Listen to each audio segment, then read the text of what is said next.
مرد و زن بچے اور بچیاں بھی سبھی علم حاصل کرو، علم حاصل کرو، یہی فرمان رب، یہی قول نبی، یہی فرمان رب، یہی قول نبی، علم حاصل کرو، علم حاصل کرو۔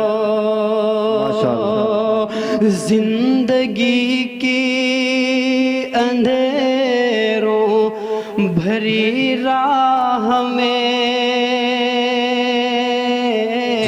آہ میں واہ میں اور ہر چاہ میں۔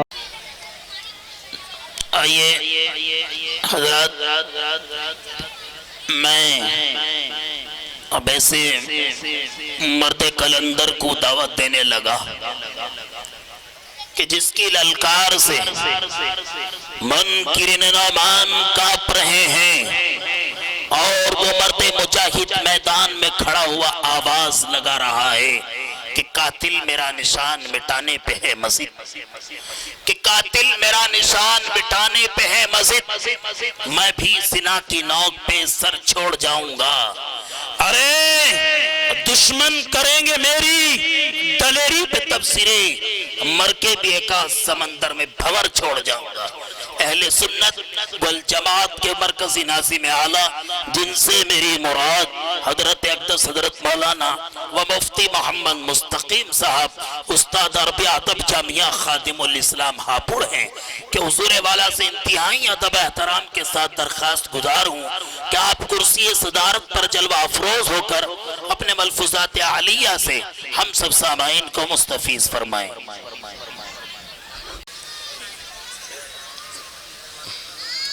بسم اللہ الرحمن الرحیم۔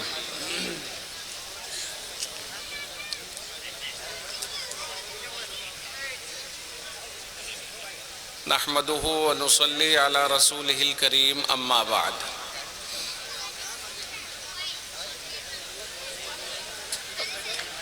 اعوذ باللہ من الشیطان الرجیم، بسم اللہ الرحمن الرحیم۔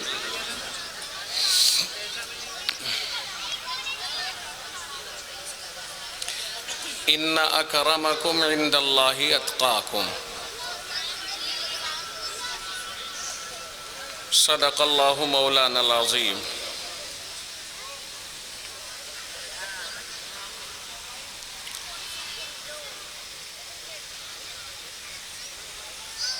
عزیزان ملت،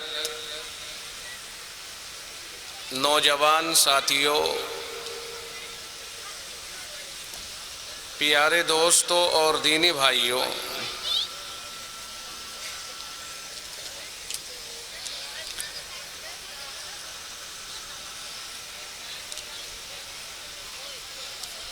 ابھی ہمارے اناؤنسر صاحب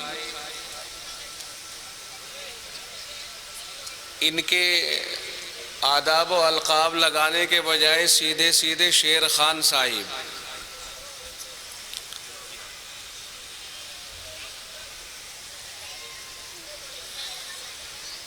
تقریباً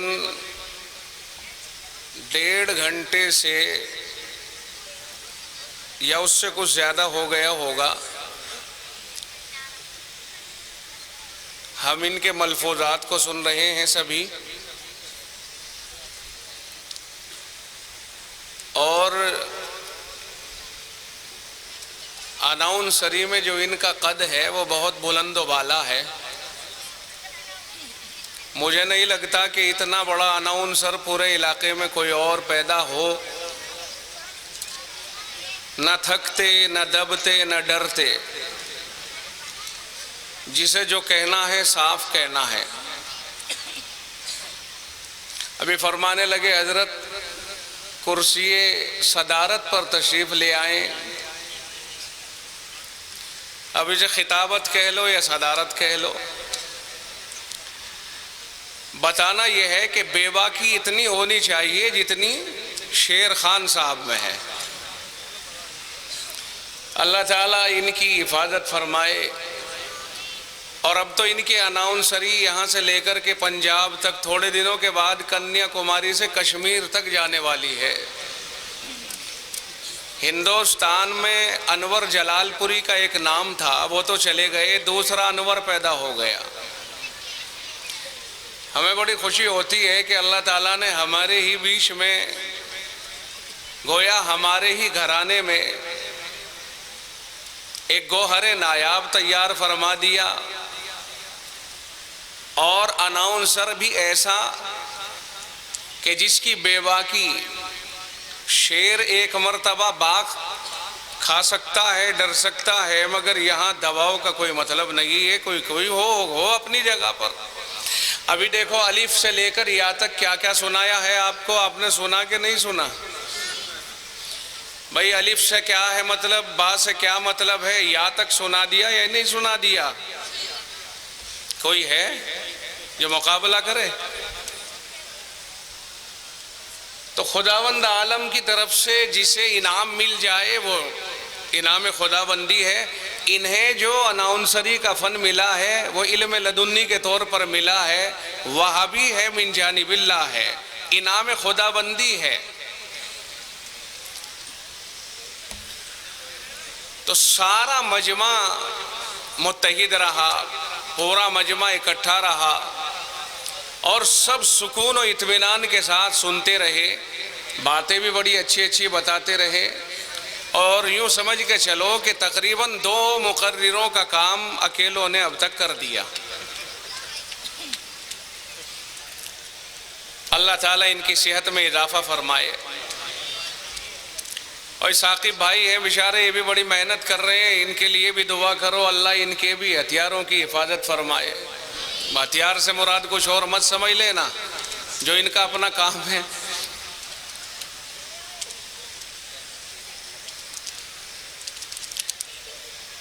مسجد کی بنیاد رکھی گئی، اور اسی کے ساتھ ساتھ ایک انٹر کالج کی بنیاد رکھی گئی، اور یہ دارالعلوم صدیق اکبر تو آپ حضرات کے سامنے چل ہی رہا ہے۔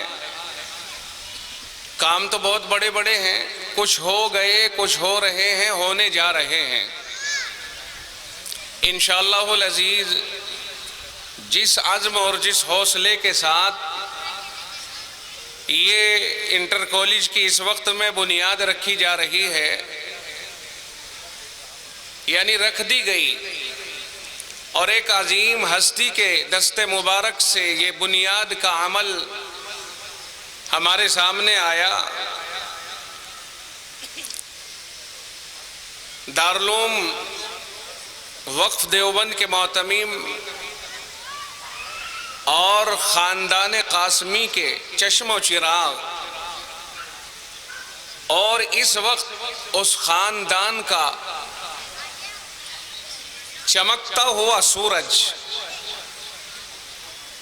اس میں کوئی شک شبہ نہیں ہے کہ اللہ رب العزت نے انہیں بہت نوازا ہے۔ اپنی سادگی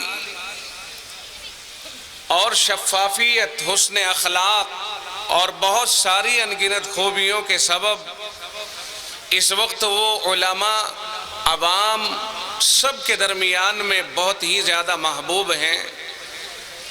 اس عظیم شخصیت کے دست مبارک سے مسجد اور کالج کی بنیاد رکھی گئی ہے، اور بنیادوں میں جس طرح کے مخلصین شامل ہوتے ہیں، اللہ تعالیٰ اسی طرح سے ان سے کام لیتا ہے۔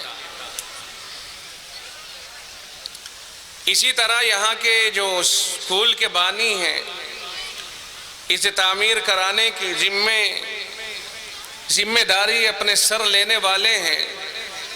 سب کے تو میں نہیں نام جانتا ہوں، لیکن حاجی عمران صاحب اور ان کے رفقا، ان کے ساتھی، ان کے احباب، ان کے بڑے، ان کے چھوٹے، ان کے ہماس، بہرحال یہ سبھی لوگ جنہوں نے اس میں حصہ لیا ہے، قابل مبارکباد ہیں، اور بہت قابل مبارکباد ہیں۔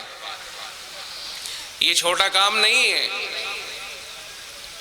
خداوند عالم نے سرزمین سکندرآباد کے اوپر احسان عظیم فرمایا اور ان کے دلوں کے اندر یہ بات ڈال دی کہ اس امت کے بچے اور بچیوں کے لیے کوئی ایسا نظام بننا چاہیے کہ جس میں دین داری بھی ہو اور عصری علوم بھی ہو، دینی تعلیم بھی ہو، دینی ماحول بھی ہو، دینی مزاج بھی ہو، اور ساتھ ساتھ اس کے عصری علوم بھی ہو اور عصر حاضر کے تقاضے بھی پورے ہو جائیں۔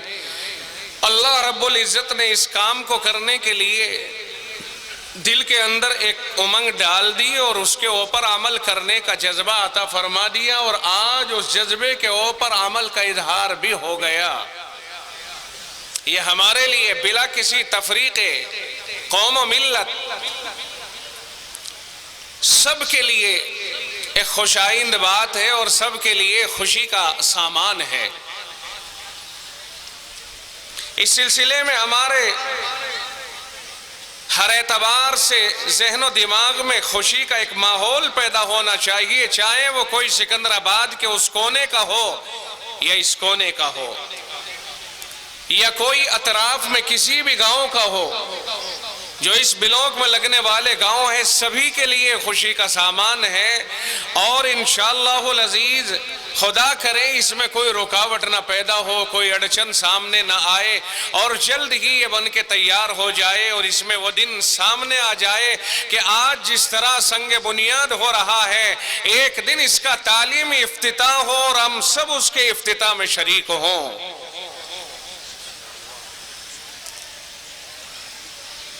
اس وقت میں قوم کی سب سے بڑی ضرورت ہے کہ عصر حاضر سے ہم آہنگ نصاب ہمارے درمیان رائج ہو، جس میں موجودہ حالت کے اعتبار سے جن چیزوں کی ضرورت ہے وہ بھی پورے، وہ تقاضے بھی پورے ہوں، اور ساتھ ہی ساتھ پردے کے اہتمام کے ساتھ اور اپنے تشخص اور اپنی شناخت کے ساتھ عصری علوم اور دینی علوم حاصل کرتے رہیں بچے اور بچیاں۔ اور پھر کہتا ہوں کہ بچے تو گر پڑ کے کہیں علم حاصل کر لیتے ہیں، عام طور سے بچیوں کا مسئلہ بہت اہم ہوتا ہے، عام طور سے بچیوں کا مسئلہ بہت اہم ہوتا ہے۔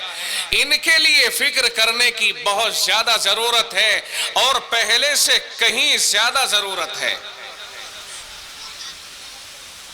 لڑکوں کے لیے عام طور سے اتنے خطرات نہیں ہیں جتنے خطرات ہماری اپنی بچیوں کے لیے ہیں، کہ اگر ہمیں علم کی ضرورت ہے، ڈاکٹر کی ضرورت ہے، ڈاکٹرنی کی ضرورت ہے، نرس کی ضرورت ہے، اور کسی بڑی تعلیم یافتہ کوئی ہماری بچی ہو اور بیٹی ہو اس کی ضرورت ہے، اس سے کہیں زیادہ اس کے ماحول کے تحفظ کی ضرورت ہے۔ اگر کوئی یہ سمجھتا ہے کہ ہمیں تعلیم کی ضرورت ہے اور تعلیم کے لیے ہم ادارے کا انتخاب کر لیں اور وہاں ہماری بیٹیوں کا تشخص اور تحفظ اور ان کے اپنے کردار اور کیریکٹر کی حفاظت نہیں ہوتی ہے، تو پھر سمجھ لیا جائے کہ وہ تعلیم ہمارے لیے تعلیم بن کر کے نہیں آئے گی، وہی تعلیم ہمارے لیے تباہی کا پیش خیمہ ثابت ہو سکتی ہے۔ اس لیے کہ بیٹیوں کا کردار، تشخص اور ان کے عملی کردار کا تحفظ ہمیں پہلے پیارا ہے ان کی تعلیم کے مقابلے پر۔ میں جس بات کو آپ تک پہنچانا چاہ رہا ہوں، مجھے امید ہے کہ میرے احباب میری اس بات کو بڑی توجہ کے ساتھ سن رہے ہوں گے۔ میرے کہنے کا منشا یہ ہے کہ پروردگار عالم نے ہماری ان بیٹیوں کو باحیا اور باپردہ رکھنے کا حکم دیا ہے۔ یہ بنت حوا ہیں، ان کے لیے اللہ رب العزت نے باقاعدہ معقول طریقے پر پردے کا اہتمام فرمایا ہے اور آیات حجاب باقاعدہ نازل فرمائی ہے، اور قرآن کریم اور احادیث رسول صلی اللہ علیہ وسلم کے اندر آیات اور احادیث موجود ہیں اور ان کی رہنمائی کے سامان موجود ہیں۔ رب کہتا ہے یا ایھا النبی قل لازواجک وبناتک ونساء المؤمنین یدنین علیہن من جلابیبہن، اے پیغمبر آپ اپنی بیویوں سے، اپنی بیٹیوں سے اور مومنین کی عورتوں سے کہہ دیجئے کہ وہ اپنے اوپر پردہ ڈال لیا کریں، پردے میں رہا کریں۔ یہ اللہ نے باقاعدہ قرآن کریم کے اندر حکم ارشاد فرمایا ہے، اور جناب مصطفیٰ کائنات صلی اللہ علیہ وسلم کو یہ حکم دیا گیا ہے۔ آپ نے اس کا رواج دیا، آپ نے گھر سے اور باہر تک اس کو عام فرمایا، اور آقا نامدار کے زمانے میں کوئی عورت کہیں سے چلے اور کہیں تک چلی جائے، کوئی اس کی طرف غلط نگاہ اٹھا کر کے دیکھنے کی جرات نہیں رکھتا تھا۔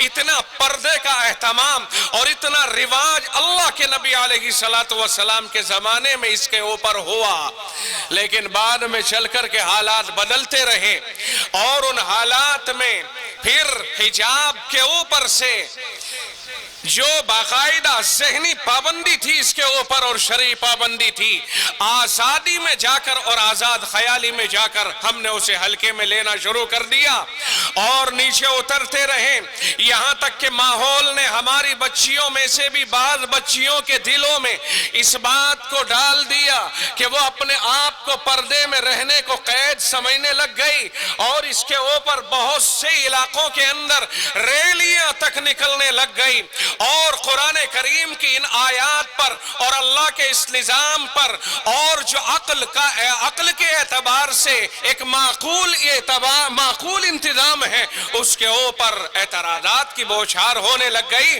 اور کہا کہ اسلام تو بچیوں کو پردے میں لے جا کر کے گھوٹ دیتا ہے، انہیں قید میں ڈال رہا ہے، مگر انہوں نے یہ نہیں سمجھا کہ اسلام نے ان بچیوں کے تحفظ کا، ان بچیوں کی حفاظت کا ذمہ اٹھایا ہے کہ کوئی کمبخت اور کوئی بھیڑیا اور کوئی حوث سے بھرا ہوا ظالم ان کے عزت کے اوپر غلط نگاہ نہ ڈال سکے، ان کے عصمت کے اوپر غلط نگاہ نہ ڈال سکے۔ جناب محمد الرسول اللہ صلی اللہ علیہ وسلم سے ایک صحابی آ کر کے کہتے ہیں، جوان ہیں، کہا اللہ کے رسول میرا جی چاہتا ہے، آپ اجازت دے دیجئے کہ میں کسی کے ساتھ زنا کر لو۔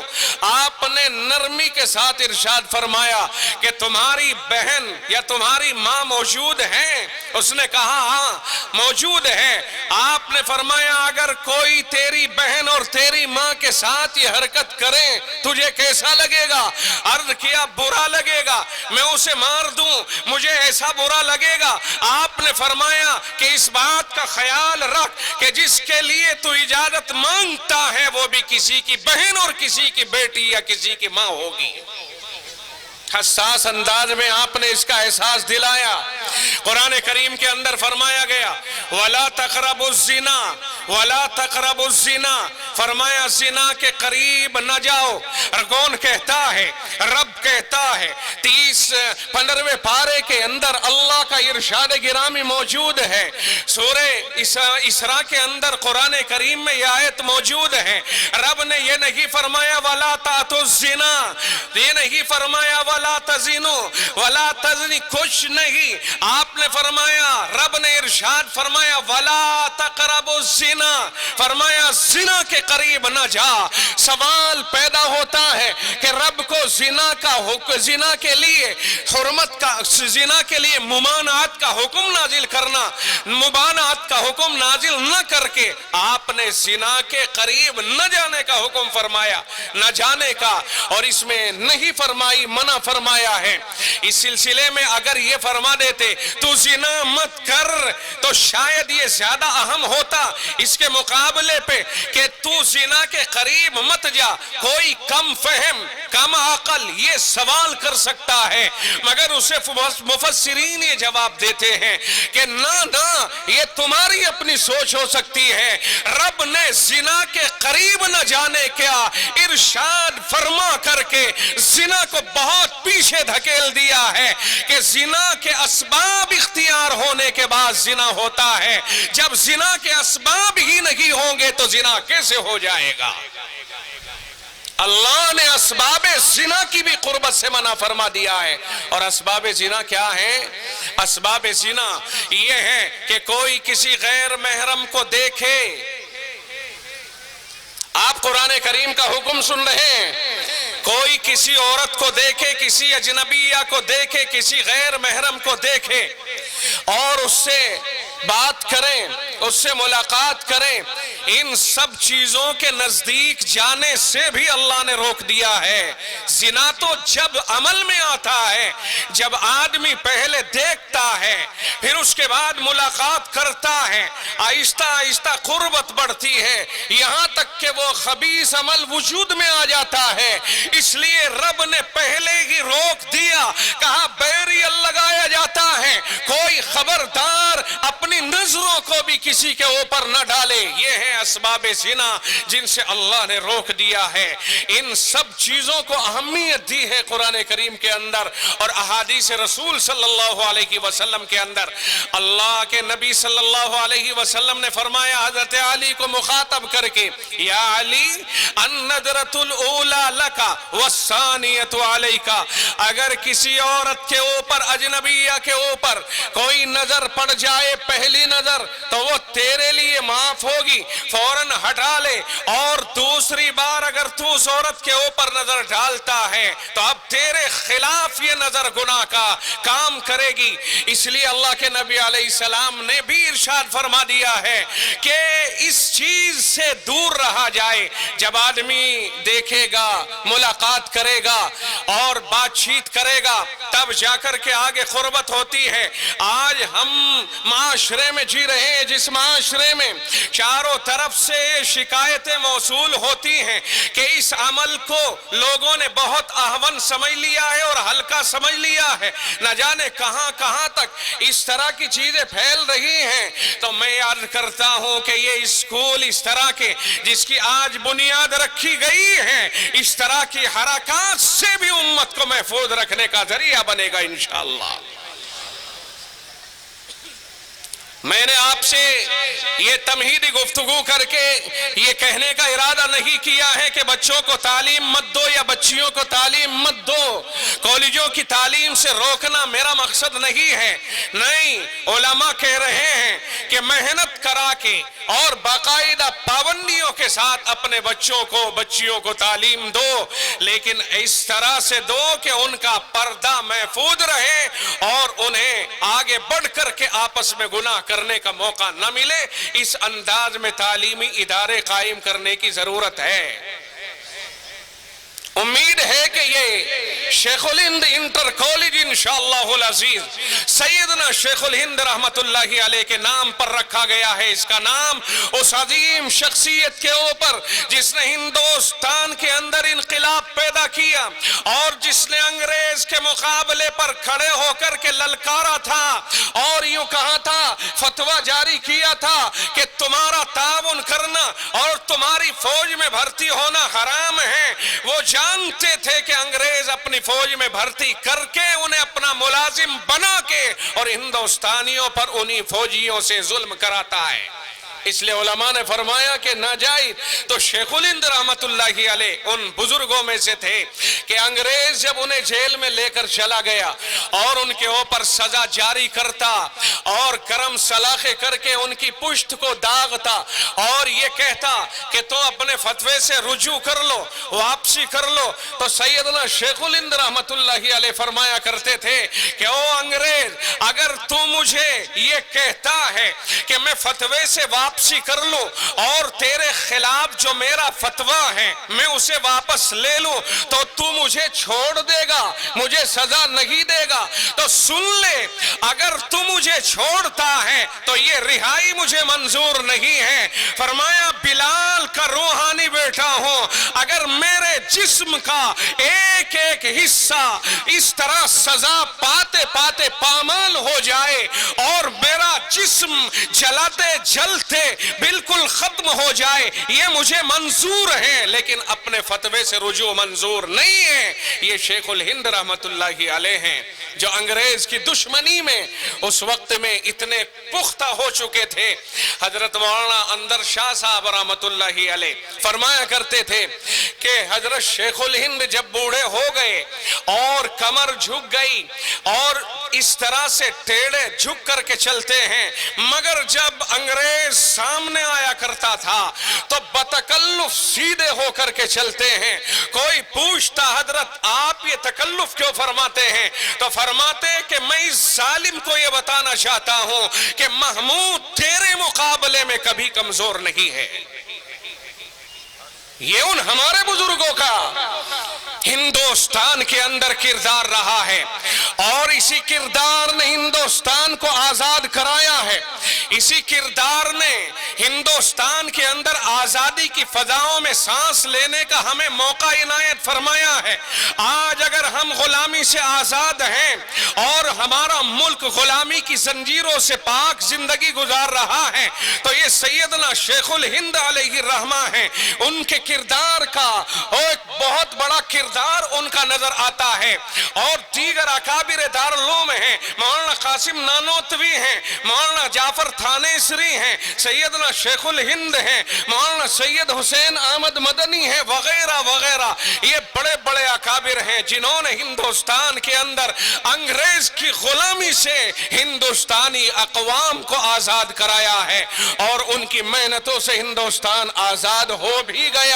یہ الگ بات ہے کہ آج اس دور میں جب کہ ہم جی رہے ہیں جس فضا کے اندر کچھ افراد اسے اپنی طرف منسوب کرنے لگے، وہ یاد رہے کہ آخری لقمے سے پیٹ نہیں بھرا کرتا ہے، پیٹ تو پوری روٹی سے بھرتا ہے۔ کوئی اگر اپنی طرف منسوب کرتا ہے تو تاریخ اٹھا کے دیکھیے کہ جلی کردار کن لوگوں کا رہا ہے۔ آج جس شخصیت کے اوپر اس اسکول اور اس کالج کا نام رکھا جا رہا ہے، ہمارے لیے یہ نام خود فخریہ نام ہے، اور ہم اس نام کو ایک تاریخ مان کر کے چلیں۔ سیدنا شیخ الہند کے کردار کو پڑھنے کی کوشش کریں۔ ہندوستان کی سرزمین پر اگر شیخ الہند کا نام نکال دیا جائے اور تاریخ سے ان کے نام کو حذف کر دیا جائے تو پھر ہندوستان میں آزادی حاصل نہیں ہو سکتی ہے، اور ہندوستان کو آزاد نہیں مانا جا سکتا ہے۔ یہ وہ شخصیت ہے جس کا کردار رہا اور جس کے نام پر یہ اسکول بنایا جا رہا ہے۔ میں نے تحقیق کی، مجھے معلوم ہوا کہ اسکول کے 2 حصے بنائے جائیں گے، کالج کے 2 حصے بنائے جائیں گے۔ ایک حصہ پردے کے ساتھ بیٹیوں کے لیے ہوگا، ایک حصہ بیٹوں کے لیے ہوگا، یعنی ایک بچیوں کے لیے ہوگا اور ایک بچوں کے لیے ہوگا۔ انشاءاللہ العزیز جب یہ اسکول بن کے تیار ہوگا تو ہم سمجھتے ہیں اور ہماری یہ خواہش بھی ہے کہ ایسا ہو کہ یہ ایک مثال بن کے تیار ہو جائے اور لوگ اسے دیکھ دیکھ کر کے اپنے اپنے علاقوں کے اندر اس طرح کے اسکول اور اس طرح کے کالج قائم کریں۔ امید ہے کہ انشاءاللہ یہ سکندرآباد میں غورکھی محلے میں شیخ الہند اندر کالج ایسا ہی ثابت ہوگا۔ اور انتظامیہ سے میں کہوں گا، گزارش کروں گا کہ جب آپ نے بنیاد ڈال دی اور اس کا بیڑا اپنے سر لے لیا تو آپ قدم بڑھائیے، رب کا آپ کے ساتھ تعاون ہوگا۔ ان اللہ لا یضیع اجر من احسن عملا، رب کہتا ہے کہ جو آدمی اچھا کام کرتا ہے اس کے کام کو اللہ تعالیٰ ضائع نہیں فرماتا ہے، بلکہ اللہ اس کے کام کی تحسین فرماتا ہے اور اللہ اس کے کام کو آگے بڑھاتا ہے۔ اللہ تعالیٰ اسے پھلنے پھولنے کا موقع عنایت فرماتا ہے۔ جتنا جلد ہو سکے اس اسکول کو پائے تکمیل تک پہنچانے کی کوشش کی جائے، اور اس میں تعلیم جتنی جلدی ہو سکے اتنی ہی جلدی تعلیم کا آغاز کیا جائے۔ امید یہ رکھی جائے، اور جو لوگ یہاں موجود ہیں اور وہ لوگ جو ہمارے احباب یہاں موجود نہیں ہیں ان سب کو بھی بتایا جائے کہ تعاون سے اپنے لوگ سمجھتے ہیں کہ ہمیں پیسہ لگانا ہے، پیسہ کہاں لگائے؟ اس طرح کے مواقع ہیں جو پیسہ لگانے کے ہیں۔ وَفِي ذَلِكَ فَلْيَتَنَافَسِ فلیتنافس المتنافسون۔ ایسے موقعوں پر آدمی کو آگے بڑھنا چاہیے، سبقت لینی چاہیے، اور یوں قدم بڑھا کے آدمی کو اپنی جمع مردی کا ثبوت دینا چاہیے۔ جو منتظمین اس میں کام کرنے والے ہیں اور کارکنان ہیں، سب کے سب قابل مبارکباد ہیں۔ اللہ تعالیٰ سب کے اٹھے ہوئے قدموں کی لاج رکھتے ہوئے اس کالج کو جلد ہی پائے تکمیل تک پہنچائے، اور سبھی اس میں اپنی بساط کے مطابق حصہ لینے کی کوشش کریں۔ یہ ہرگز نہ سمجھیں کہ فلاں نے اس ادارے کو بنانے کے لیے قدم اٹھایا ہے لہذا بنا لے اپنے آپ۔ کوئی یہ نہ سمجھے اس لیے کہ یہ قومی ادارے ہوتے ہیں، اگر اس میں کوئی رکاوٹ کی بات آتی ہے ہم سب کی ذمہ داری بنتی ہے کہ اس رکاوٹ کو دور کیا جائے۔ اگر گفتگو سے دور ہو سکتی ہے گفتگو سے کریں، اگر ہماری کوششوں سے ہو سکتی ہے کوششوں سے کریں، اگر ہماری دولت سے وہ رکاوٹ دور ہو سکتی ہے اپنی دولت سے اس رکاوٹ کو دور کریں، مگر رکاوٹ کو دور کریں اور کالج کو عمل میں لا کر کے پائے تکمیل تک پہنچانے کی پوری کوشش کریں، تاکہ رب کے دربار میں سرخ روئی حاصل کی جا سکے۔ اور انشاءاللہ یہ ادارہ پھر ایسا ثابت ہوگا کہ ہمیں یہ نہیں کہنا پڑے گا کہ ایک دور ہے کہ مسکان ایک لڑکی ہے، وہ ایک ادارے میں پڑھ رہی ہے کرناٹک میں، وہ ان کا اپنا ادارہ ہے۔ میں جس زاویے سے یہ بات کہنے لگا ہوں آپ کو اسی زاویے سے سمجھنی ہوگی۔ میں کہہ یہ رہا ہوں کہ وہ ادارہ جن کا ہے ان کا عقیدہ یہ نہیں ہے کہ کوئی حجاب پہنے کوئی پردے میں آئے، حالانکہ پردہ تو سب کی ضرورت ہے، پردہ میری بھی ضرورت ہے، پردہ آپ کی بھی ضرورت ہے، پردہ ایک مسلمان کی بھی ضرورت ہے، پردہ ایک غیر مسلم کی بھی ضرورت ہے، پردہ ہر عورت کی ضرورت ہے۔ لیکن اگر کوئی نہیں مانتا ہے اسے زبردستی نہیں منوایا جا سکتا ہے۔ اگر کسی خاص نظریے کا حامل کوئی اپنا ادارہ قائم کرتا ہے اور وہ اس کے ضابطے بناتا ہے، وہ اس کا اپنا اختیار ہے، اسے مجبور کون کرے گا؟ نہیں کیا جا سکتا ہے۔ ان کا اپنا ادارہ، ان کے اپنے قوانین ہیں۔ ہم اسے یوں سمجھتے ہیں کہ ایک ادارہ آپ کا ہے، یہ صدیق اکبر مثلاً ادارہ ہے، آپ اس ادارے کے اندر اگر اپنے بچوں کو لے کے آئیں اور آپ کہیں مولانا صاحب ہمارا یہ بچہ آپ کے مدرسے میں پڑھے گا، آپ اس کا داخلہ کیجئے، اور یہ بچہ ہاف پینٹ میں آئے گا، نیکر میں آئے گا، کچھے میں آئے گا، ٹی شرٹ میں آئے گا، ننگے سر آئے گا، آپ اسے پڑھائیے۔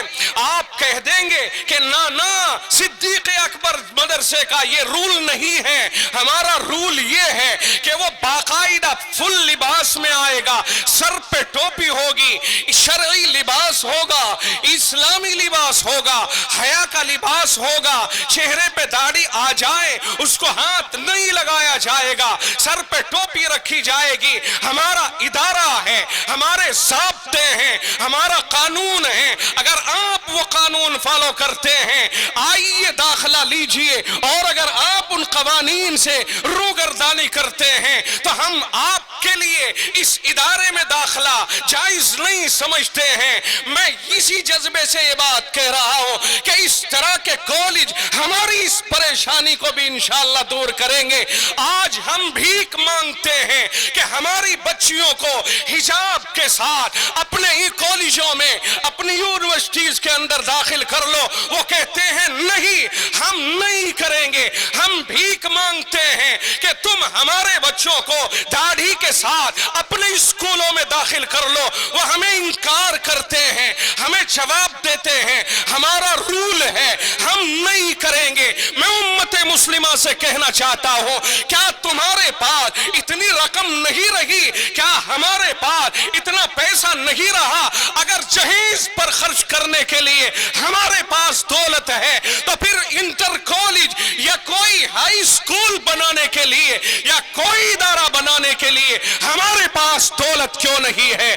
آج دکھاوے کا کام کرنے کے لیے دولت ہے، لیکن یہاں اس طرح کے اداروں پر خرچ کرنے کے لیے ہمارے پاس دولتیں نہیں ہیں۔